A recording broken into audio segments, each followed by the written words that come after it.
ایک شخص کھجوروں کا بڑا شوقین تھا۔ دن بھر کھجوروں کے درخت پر چڑھ کر انہیں کھانے میں مصروف رہتا تھا۔ ایک بار اسے کھجور کا کافی بڑا درخت دکھائی دیا جس پر کافی بڑے بڑے گچھے لگے ہوئے تھے۔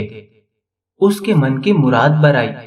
آؤ دیکھا نہ تاؤ گلہری کی طرح درخت کی چوٹی پر پہنچ گیا، جی بھر کر کھجوریں کھائی اور ساتھ لے جانے کے لیے جمع کرنے لگا۔ پھر پیڑ سے نیچے اترنے کی ٹھانی، لیکن جیسے ہی اس نے نگاہ نیچے دوڑائی اس کے پسینے چھوٹ گئے۔ اس نے دھیان ہی نہیں دیا تھا کہ کھجوروں کے شوق میں وہ کتنے اونچے پیڑ پر چڑھ گیا ہے۔ اس نے پیڑ پر رونا دھونا شروع کر دیا، اونچا اونچا چلانے لگا کہ یا خدایا میری مدد کر، مجھے اس پیڑ سے اترنے کا کوئی راستہ بتا۔ اگر آج میں گر گیا یہاں سے تو آج میری زندگی کا آخری دن ہوگا۔ وہ روتا رہا اور اللہ سے دعائیں مانگتا رہا، یا اللہ آج مجھے بچا لینا۔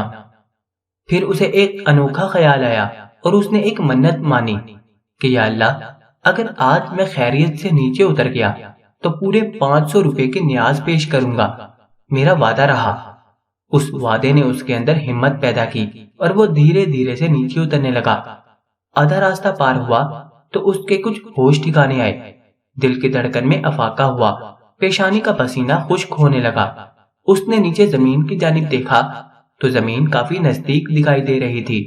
اس نے سوچا میں ایسے ہی اتنا گھبرا گیا تھا، یہ کوئی اتنے خطرے کی بات تو نہیں تھی کہ 100 روپے کی کھجوریں کھا کر 500 روپے کی نیاز کا وعدہ کر لیا جاتا۔ چلو یوں کرتا ہوں کہ برابر حساب کا معاملہ کر لیتا ہوں، 200 روپے ٹھیک رہیں گے۔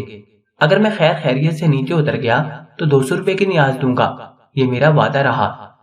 جیسے جیسے بلندی کم ہوتی جا رہی تھی اس کا وعدہ بھی کم ہوتا جا رہا تھا، یہاں تک کہ وہ گھٹتے گھٹتے 0 ہو گیا۔ زمین پر پیر رکھتے ہی وہ پیڑ کو دیکھ کر ہنسنے لگا، نہ جانے میں آج اتنا کیوں ڈر گیا تھا، میں تو کئی دفعہ ان پر چڑھ چکا ہوں۔ پھر وہ اپنے ہاتھوں کو جھاڑتا ہوا آگے بڑھ گیا، نیاز سے بے نیاز تو وہ ہو ہی چکا تھا۔ ہم میں سے اکثر لوگوں کی یہی حالت ہے،